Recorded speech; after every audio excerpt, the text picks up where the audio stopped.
don't get me wrong, I love my A30s, but I just feel like it isn't much of an upgrade compared to the S7, which I am upgrading to. So today in this video, I'm gonna show you why I still stick with my old S7 despite having the choice to upgrade to an A30s. Maybe you can call it a downgrade. Let's go ahead and get started.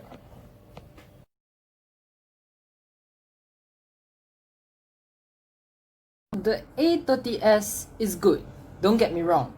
However, I just feel that the S7 is so much better than the A30s in so many different ways. So, okay, let's go and start with number one. And that is the reason why I still stick with my S7. One of the biggest reasons why. So number one is definitely going to be the display. This thing right here, at that time and even now, it still beats the iPhone. It does have the 2560 by 1440p. That is 2K. OLED Super AMOLED display capable of 577 ppi. Now this display right here, these specs, it of course won't rival the Galaxy Note 20 that I tested out a few months ago. But you have to remember my A30s right here has a 1560 by 720p display that is good for 268 ppi. So I don't really get why the downgrade, but again, I am comparing a 2019 mid-range budget phone to a 2016 high-end flagship phone. So definitely one reason why I'm sticking to my S7 is going to be the screen. And now of course you won't notice much difference between 1080p and 2K display, but the A30s have half the resolution of the Galaxy S7 by right. And what does this have to do with it? That means you have better details on the Galaxy S7, and there's so much more that I can name. For example, of me like using the phone in a bright environment. So this display does service me really well in a bright environment, but this A30s, no, it doesn't. Also, another reason why is because of its always on display. Now, always on display, it debuted with the Galaxy S7 and it is still going on with other Android phones. So always on display, very common for me. I am very used to it. However, the A30s doesn't support it. Now I do know that upper mid-range Samsung phones does have them, but please Samsung, please bring it down a level to a phone with an OLED display, because OLED does save battery, sorry. So might as well just always on display, right? It's cooler in that way. Now I'm gonna go on to the second reason why I still keep my S7. So the second reason why I still love my S7 is because of its speed. Yep, this is 2016 and now I'm comparing it with a 2019 mid-range phone. Of course it's gonna get crushed by it, right? But in fact, newer doesn't mean better. Now you see, my channel itself is catered to people who maybe want to know more about a phone but didn't really have the time to know more about a phone, more than people who already know about a phone. So if you are just getting into the phone community, I welcome you here and please subscribe. It will really really do a lot of help to me. Now, the S7 itself, what did I say about it? Oh, faster performance, I'm sorry. It performs really fast. Like, every single time I launch Instagram, I launch Twitter, I launch Facebook, it's faster than the A30s in every single way. Even the fingerprint scanner itself, it is faster in that case. And also launching the camera, you guessed it, the Samsung Galaxy S7 wins it. And like what? Charging itself, fast charging, I don't think it matters on Galaxy S7 because the battery is beyond cooked by the end. Like 4 years of lifespan, obviously you would expect it to just die out, but I don't know. Also, the fingerprint scanner itself, very quick.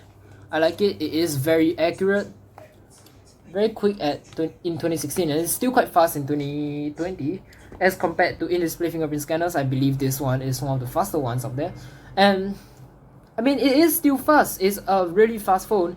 It kind of reminds me of the Galaxy Note 20 Ultra that I tested out like a few months before, but again, this ain't Note 20 Ultra speed. Also, if you get the Snapdragon 820 variant, this one is the Exynos 8890. Do note that it does overheat a lot. I mean, not that the Exynos one doesn't overheat, but the Snapdragon one overheats quite a lot, and I've heard of people complaining that their Snapdragon Galaxy S7s are not on par with the Exynos Snapdragons due to the fact that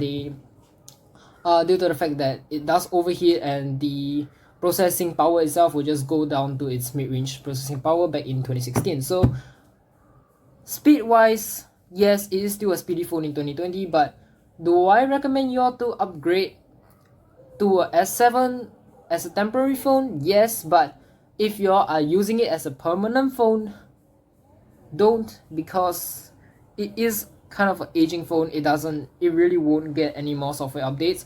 I've heard of a news that is getting the September 2020 updates, but I take that with a pinch of salt. So I don't know, like, if you want to do it,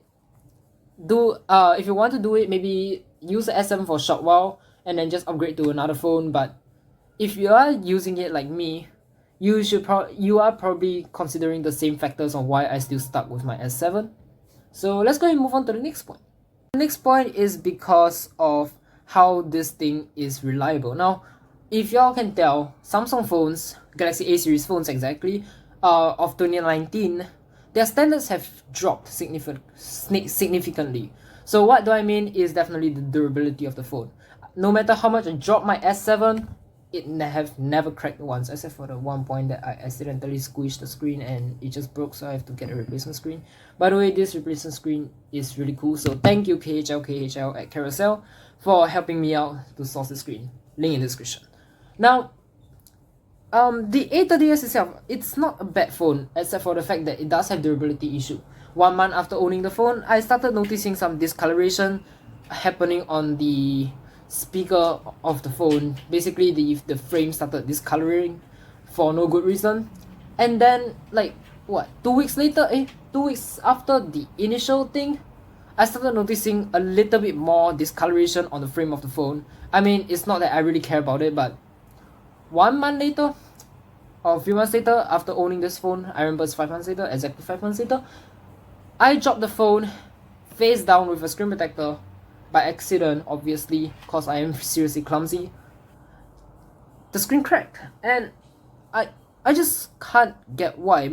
I know the A30s does have a Gorilla Glass 3 display, but the Gorilla Glass 4 on the S7 it's just so much more better. It's just so much better. They could have at least included a Gorilla Glass 4 display on the A30s. Also, you have seen this video of my A30s just having a stroke out of nowhere due to the fact that I removed it out of this case. By the way, the OLED is working well, otherwise how the hell am I supposed to record on this phone? I haven't got it replaced yet. It does have a small little crack though. I mean, it doesn't really bother me. I watch videos, I spoil games with it, so doesn't bother me. But seriously, Samsung, like, I have heard of people's Galaxy A51s OLED cracking, display not even cracked at all. So please just improve on durability. However, on the A30s, I mean the S7, I have no issues with it. You can tell, clear back, not cracked. Tagline for this S7, clear back, not cracked. Next up on my list of why I still stuck with my S7, if y'all know what is this is a wireless charging pad. Now, I don't really use it much often, but if my S7 charged too slowly, I could just conveniently just slap and hope for the best it charges faster, because this phone just refused to charge fast. I don't even get why. I mean, it's not even charging in the fast charging thing, but if it does still charge in the fast charger, it will still charge as slow as how fast a sloth can go. So sometimes this thing charges faster using wireless charging. I don't even get why. And it is more convenient. So I do have this instance where my phone is at 63% and then I forget to plug it in when I'm charging. So really annoying. And then also another thing is that charging this phone, and like, it's just inconvenient to unplug it, and it's like at night when you aren't seeing, for example, because this is a micro USB port, you will just flip the port around and then you just stick it in, and that's where the damage will happen. So it's better if you just let it charge first.